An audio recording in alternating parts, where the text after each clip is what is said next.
one simple thing. Today's one simple thing to make journaling easier for you is to use an Instant Pocket. And what's an Instant Pocket but an envelope?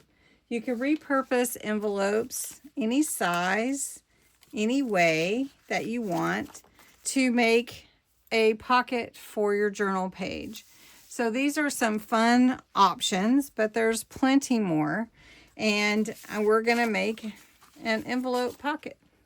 So I've opened up a page. We're not going to use all of them, but you could definitely use any of them you wanted.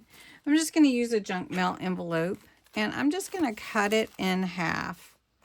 And I'm going to keep the window part as part of my pocket, and then you have an Instant Pocket right there. So just glue down the flap. And then you can embellish this if you want to. I'll probably do it later because one simple thing is I don't have to do it all at one time, but you could. But don't feel the pressure to do it all.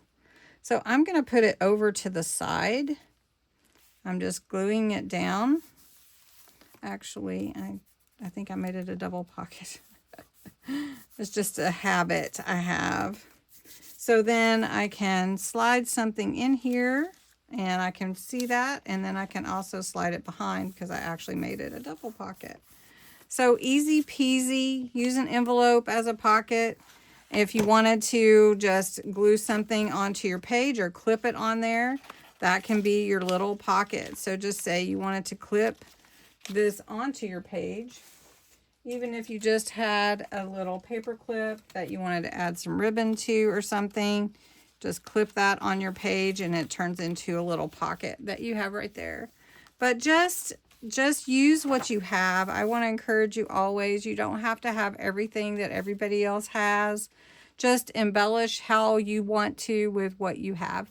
And remember to save those junk mail envelopes if you still get those, which I do. I save them, and I have some friends that save them for me. So utilize what you have and use a pocket, an Instant Pocket. Use an envelope for your journal page. Have a great day. Thanks so much for watching.